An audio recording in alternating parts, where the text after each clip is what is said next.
He was the original teenage idol. I mean, in my book, he was right there with Elvis.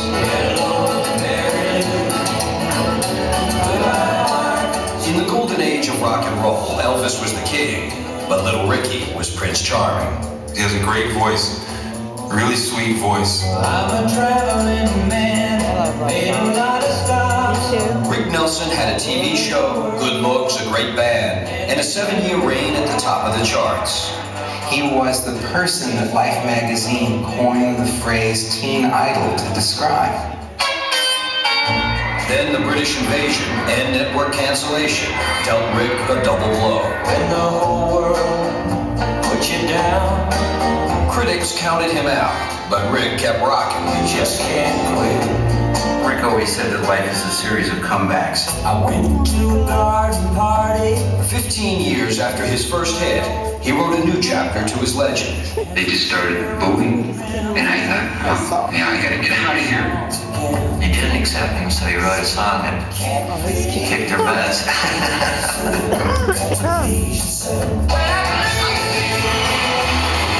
He died too young. There's just no doubt about that. He lived 3 lives in that one short life that he had. Now, Rick Nelson's family and friends share the pain and glory of his legendary story. Rick Nelson.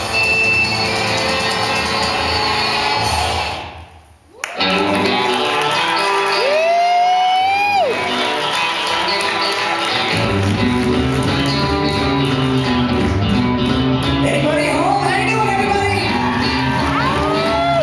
Let's have a good time. Get right to it. Well, I've been waiting ever since 8. Guess my baby's got another date. Stood up, broken hearted again. I bet she's out having a ball, without even thinking of me at all. Stood up, broken hearted again. I know just what I ought to do. I ought to find somebody new.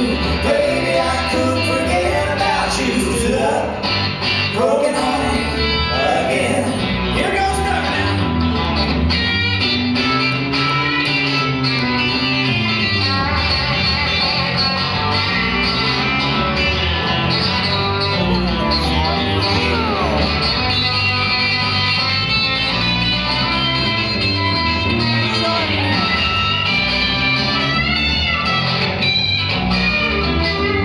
Why must I always be the one who left behind, never having any fun? Stood up, broken hearted again.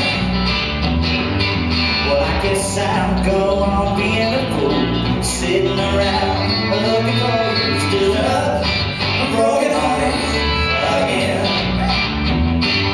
I know just what I ought to do. I ought to find somebody new. Baby, I couldn't forget about you. Stood up, broken hearted again. Stood up, broken hearted again. Stood up, broken hearted again.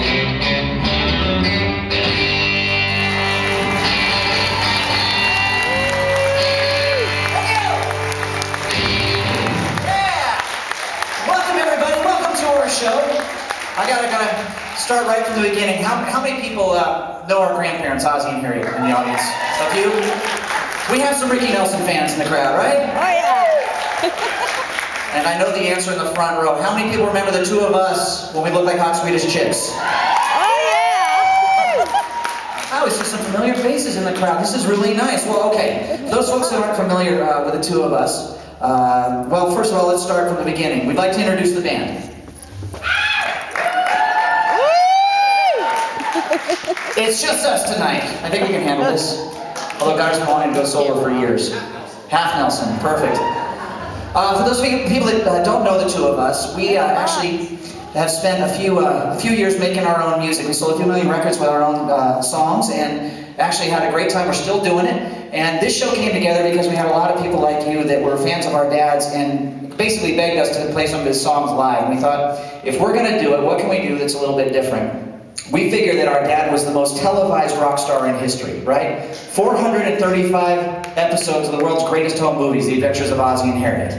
So we might as well put that into the show. We have some great interviews with some familiar faces to you and some friends of ours, John Fogerty and Paul McCartney, Chris Christopherson, James Burton, who wound up becoming Elvis's music director after he was our dad's. It's been a cool ride, and our dad, we always used to say that he was the nicest guy in rock and roll, and he would never wave his flag, so it's our turn to do that for him. So without further ado, why don't we start right back at the beginning when our dad was well, he was a child actor on The Adventures of Ozzie and Harriet, the irrepressible Ricky. Let's go all the way back with The Adventures of Ozzie and Harriet. Here's a clip.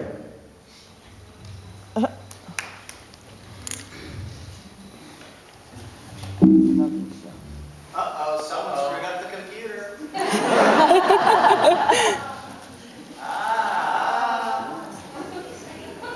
There it goes! I remember this. Rick Nelson was born into a musical family in the era of the big bands on May 8, You're one of 1940. the only families that has four singers, 4 generations. Rick's father, Ozzie Nelson, was a band leader who topped the charts in 1935. His mother, Harriet, sang in Ozzie's band. Ricky was 4 years old in 1944 when his parents became stars of their own radio show, a comic version of their family life entitled The Adventures of Ozzie and Harriet. The original radio show had David and Ricky in it, but it was played by child actors who were 18 and 19 years old. In 1949, Ozzie gave Ricky and his older brother David a chance to play themselves. Rick got such tremendous laughs that my father really didn't want to stop. Most of the girls in school like you? Oh, sure they all. They think I'm cute. Stop bragging. You're not cute at all. I don't know. I was looking in the mirror today and I'm not bad. 12-year-old Ricky was still getting laughs when on October 3rd, 1952, Ozzie and Harriet made its television debut. I don't see what this argument is about in the first place. It's just that I'm a jazz man and David's a sport. Ricky Nelson soon became a household name.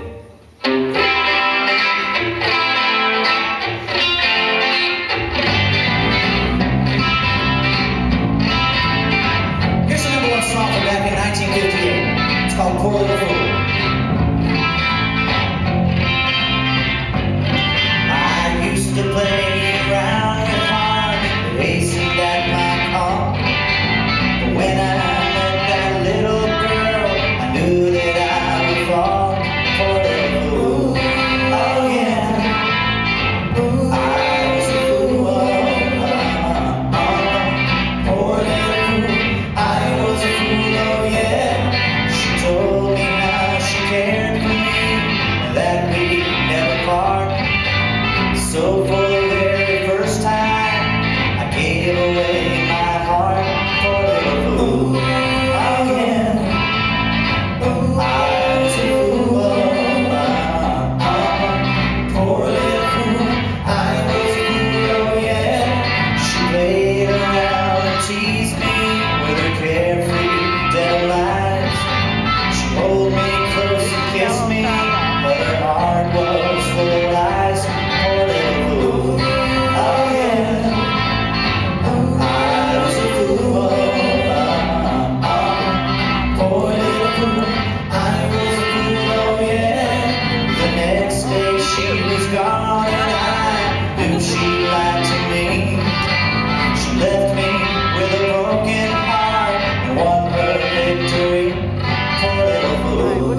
had, as far as music was concerned, with a date that he was on. I guess every musician, I guess that's where it starts. It's all because of a girl, or a guy, depending on your gender. And he was on a date with a girl in the Hollywood Hills, rolling over Laurel Canyon in his car.